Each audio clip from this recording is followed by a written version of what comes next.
These 5 books helped to rewire my brain and change how I see the world. So I wanted to share them with you today in the hope that they might do the same for you, because some of these books aren't on every single list. In fact, most of them aren't at all. So it's something a bit different, it's a different perspective, and I hope they help you to do the same thing. My name is Damien, and these are my videos about how I'm redesigning my life, how I'm going from the life that I was living to the life that I always wanted to live, and the journey that I'm on to go there, to change that, to create this life that I always wanted. Now look, I've spent almost 20 years working with brands and leaders and executives all around the world, helping them to transform their business, transform their teams, and transform themselves.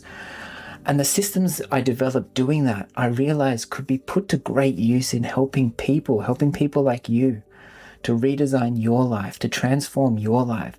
So that's what I want to do now. I want to give back. I want to help people, each and every one of you out there, to create the life that you want to live and transform the life that you're living into that life.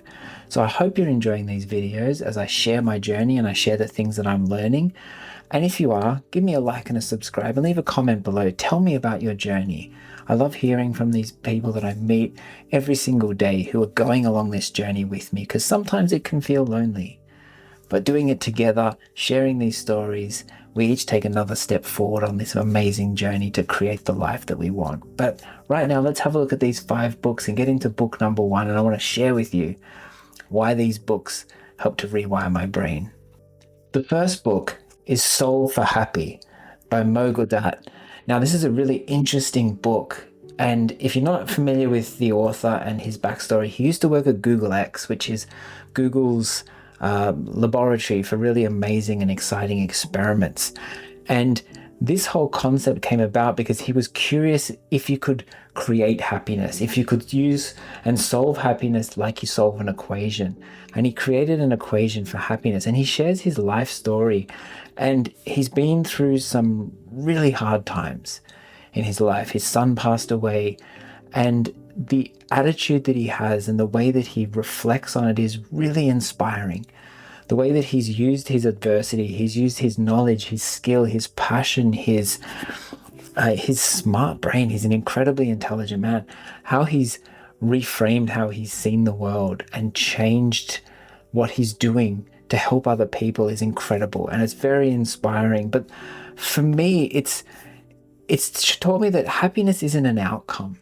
It's not something that, that it just happens. It's an equation. You can think about it. You can put the pieces into place to create happiness in your life. And perhaps the bigger lesson for me and really important for this journey that I'm on is that life isn't just something that happens to you. He talks about the fact that it is something that you design. Every single aspect of your life can be designed and created. And that's really important. That really worked well for me because, as I said before, I use these systems that I created for businesses to help people. And every single time I run a workshop and I see people react in tears and joy because they're using these systems to actually see things differently for the first time, I realize that if you do approach life in this way, like something that can be designed, a problem to be solved, you can approach it from a different angle and you can create some really amazing outcomes. So this is a really interesting book. I recommend it highly. That's why it's number 1 on my list. It taught me so much. It taught me things like clarity, being emotional engineering. How do you create clarity for yourself? So Soul for Happy, book number 1. Definitely go out there and read it if you haven't already. Now, the second book we're going to look at is a book about creativity written from one of the founders of Pixar, Ed Catmull. So it's called Creativity, Inc. And this is a book I've had for a really long time, and it really taught me about creativity and that creativity isn't what we think it is. It isn't painting, it isn't art.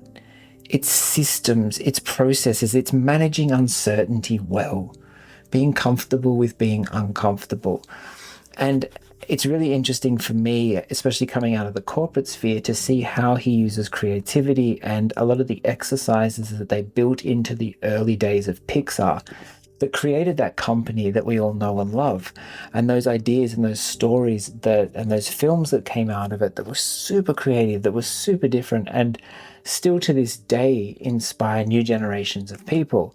So obviously he was at the head of the company when it first started, and so the insights he had about building the systems around creativity, again talking about systems.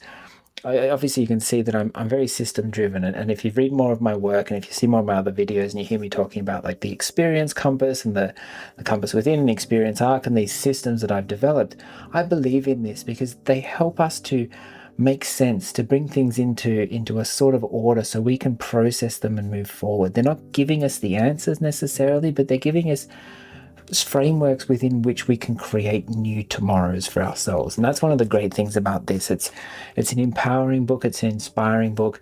It's a really great book for people who are managing teams, actually. If you work with people in your job, I'd recommend you getting this because it gives you some really interesting insights into how you can manage your teams and how you can really get the most out of them.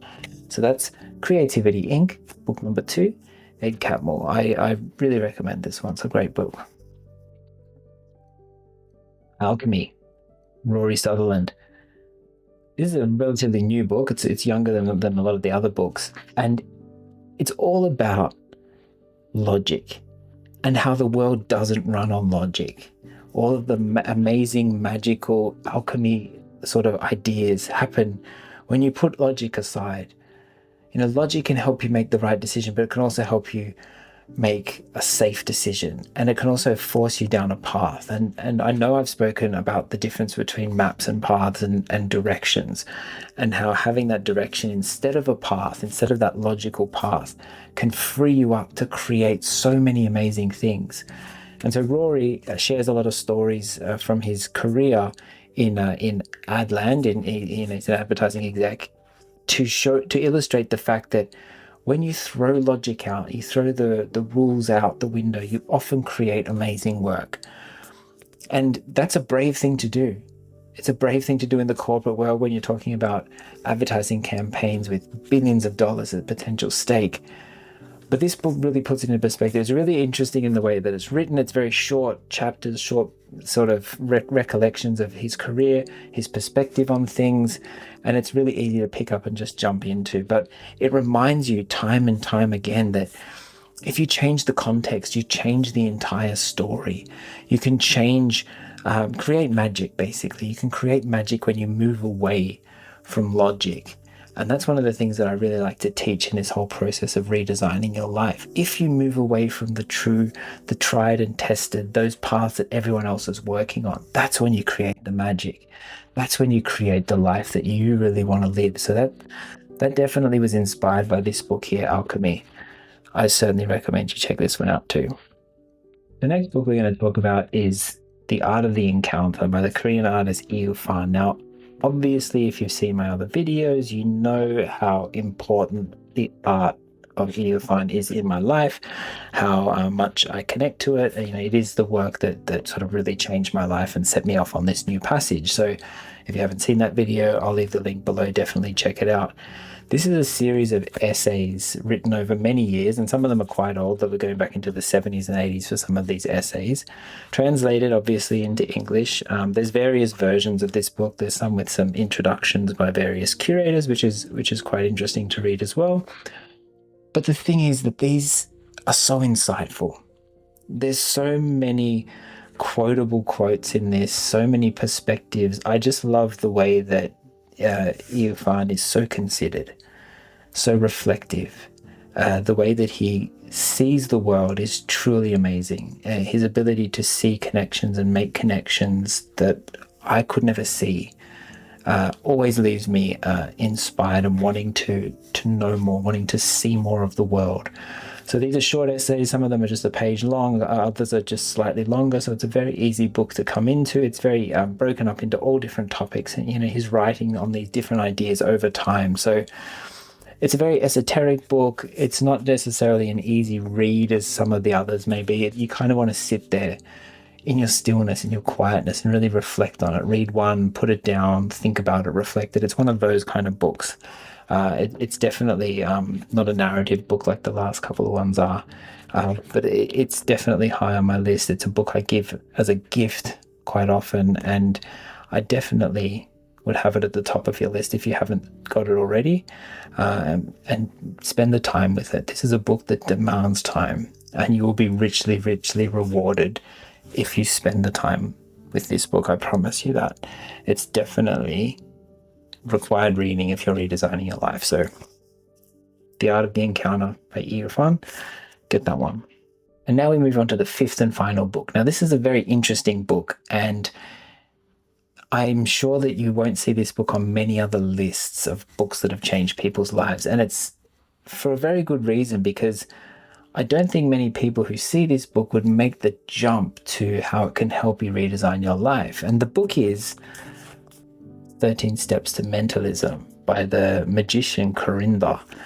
And the reason why this book is on my list, now you might have heard me talking about a project I did a couple of years ago where I learned a different magic trick every week for a year. Now that wasn't a hobby I was doing to actually make myself a magician.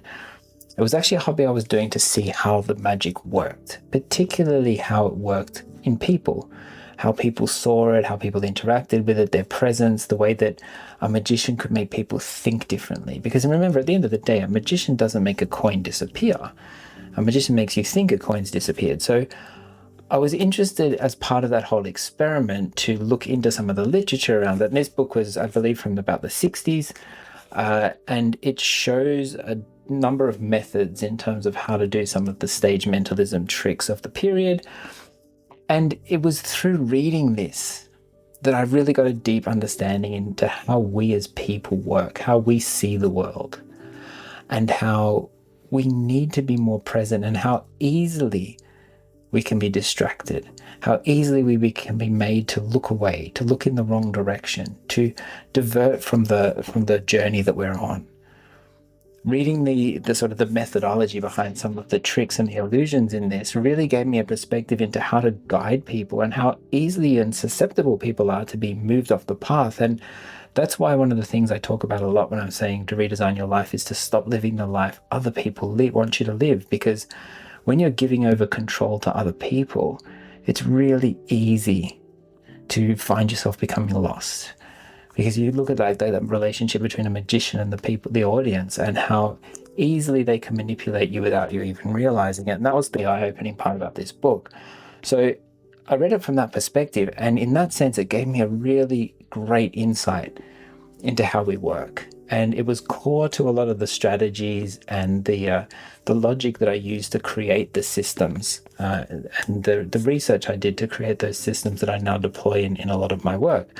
So that's why this book's on the list. It really helped me to see things differently. And I know that it's a bit of a different one to put on the list, but I wanted to put it on there because it's true. This book really did rewire how my brain works and how I see the world. So it has to be on the list. So there they are, the 5 books. I'll leave the titles and the details in the description below, but I want to hear about the books that have inspired you. So please let me know about those below, and come back and join me next week, where I'll be talking about another step on my journey to redesign my life. And if you've been liking these videos, again, please leave me a like or a subscribe down below. And thank you for your time. And again, thank you for going on this journey with me. I know it's not easy. I know it can be difficult and lonely sometimes, but we're on this journey together.